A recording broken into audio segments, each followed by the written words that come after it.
ख्रिस्त में माता पिता भाइयों एवं बहनों, आज पूरी दुनिया की कैथोलिक कलीसिया ख्रिस्त राजा का पर्व मना रहे हैं। ख्रिस्त राजा का पर्व कलीसियाई वर्ष का अंतिम रविवार है और यह पर्व हमें ख्रिस्त विश्वास के एक अनोखे विरोधाभास के सामने खड़ा करता है। एक ऐसा विरोधाभास जिसे संसार के किसी भी राज्य, नियम कानून या राजनीतिक संरचना से तुलना नहीं की जा सकती। सामान्य राजा अपनी शक्ति, सेना, शासन, विजय और दृश्यमान अधिकार से पहचाने जाते हैं, परंतु ख्रिस्त का राजत्व असामान्य है। उनका राज्य अधिकार राजनीतिक, भौगोलिक, सैन्य शक्ति और सामाजिक प्रतिष्ठा से बिल्कुल अलग है। उनका राज्य दया, क्षमा, प्रेम, सेवा, आत्मदान और क्रूस की नींव पर खड़ा है। यही इस वर्ष की और यही इस पर्व की मुख्य आध्यात्मिक विशेषता है। आज के पहले पाठ में हमने सुना कि इस्राएल के वंश दाऊद को राजा के रूप में स्वीकार करते हैं। वे कहते हैं कि देखिए, हम आपके रक्त संबंधी हैं। यह वाक्यांश राजा और प्रजा के बीच एक घनिष्ठ संबंध को दर्शाते हैं। दाऊद एक बहुत ही पराक्रमी और साथ ही भेड़ बकरियों को चराने वाला व्यक्ति था। लोगों की इच्छा और ईश्वर के साथ समझौता द्वारा दाऊद इस्राएल के राजा के रूप में अभिषिक्त होते हैं।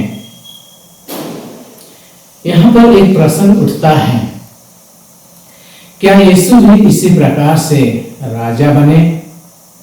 जी नहीं। हम लोग संत यूहन्ना के सुसमाचार के अध्याय 6 वचन संख्या 15 में पढ़ते हैं,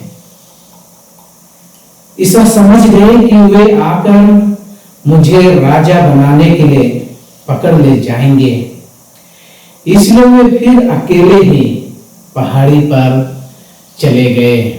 यीशु ने कभी भी भीड़ या लोगों के बीच ख्याति, स्वीकृति, प्रशंसा, मान सम्मान और प्रसिद्धता पाने की इच्छा या चाहत नहीं रखा, परंतु उससे स्वयं को अलग रखा। जब उनका राजत्व प्रकट हुआ तो किसी महल, सभा या सैन्य मंच पर नहीं, बल्कि क्रूस पर प्रकट हुआ। यीशु ख्रिस्त के राजा होने का संकेत और पता आज के दूसरा पाठ से भी चलता है। संत पौलुस यीशु को अदृश्य ईश्वर के रूप और समस्त सृष्टि के रचयिता के रूप में प्रस्तुत करते हैं। संत पौलुस के अनुसार यीशु न केवल सृष्टि के आरंभ में थे, बल्कि वे सृष्टि के अस्तित्व का आधार और कलीसिया के जीवन का केंद्र भी हैं। इस प्रकार उनका राजत्व केवल एक देश, जाति या एक समय में सीमित नहीं है, हालांकि समस्त सृष्टि पर विस्तृत है।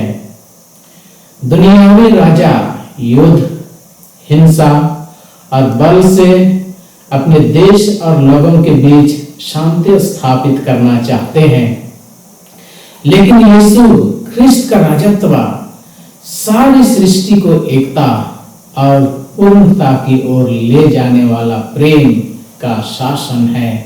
वे परिवार, समाज, कलीसिया, देश और दुनिया में मनमुटाव, शत्रुता, लड़ाई झगड़ा या योद्धा राजा नहीं, लेकिन मेल मिलाप कराने वाला राजा है। वो ऐसा राजा है जो अपने क्रूस के लहू से मानवता और ईश्वर के बीच टूटे संबंध को पुनः स्थापित किया। आज का सुसमाचार हमें सिखाता है कि यीशु ख्रिस्त का राजत्व अपने गद्दे या सिंहासन पर नहीं, बल्कि क्रूस पर लटका हुआ है।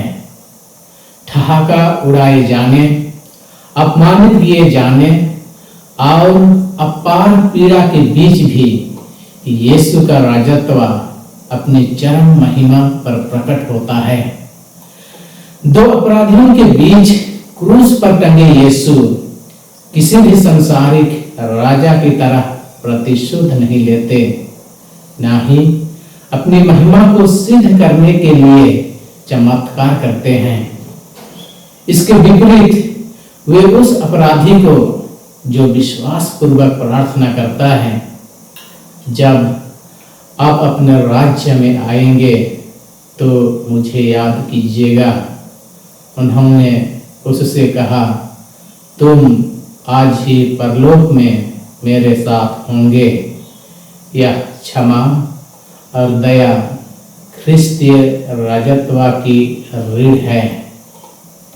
ख्रिस्त में माता पिता, भाइयों एवं बहनों, आज के तीनों पाठों का संक्षिप्त संदेश यही है कि ख्रिस्त का राजत्व संसार के राजत्व से बिल्कुल भिन्न है।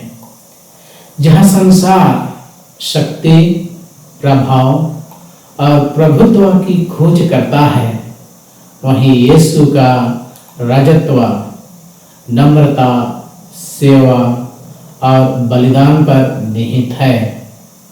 जहाँ संसार के राजा अपने सिंहासन को सुरक्षित रखने के लिए दूसरों को झुकाना चाहते हैं, वहीं यीशु अपना जीवन देकर मानव को उठाते हैं। ख्रिस्त का राज्य बाहरी दिखावे से नहीं, बल्कि हृदय परिवर्तन से बढ़ता है। यह राज्य उन लोगों के दिल में प्रकट होता है जो प्रेम, क्षमा, शांति और सत्य को अपनाते हैं। ख्रिस्त में माता पिता, भाइयों एवं बहनों, आपका व्यक्तिगत विचार क्या है? आपके जीवन का वास्तविक राजा कौन है? अहंकार, बुरी इच्छाएं, चिंताएं या यीशु? जब हम ख्रिस्त को अपने हृदय का राजा स्वीकार करते हैं, तब उनका शासन हमारे विचारों, निर्णयों और संबंधों में प्रकट होता है। उनकी दया हमें दूसरों को क्षमा करना सिखाती है। उनका प्रेम हमें स्वार्थ से ऊपर उठाता है और उनका क्रूस हमें कठिनाइयों को विश्वास के साथ स्वीकार करने में सहायता देता है। अतः क्रूस से चमकता हुआ यह राजत्व हमें याद दिलाता है कि सच्ची महिमा सेवा में है, सच्ची शक्ति प्रेम में है और सच्ची विजय बलिदान में है। आमीन।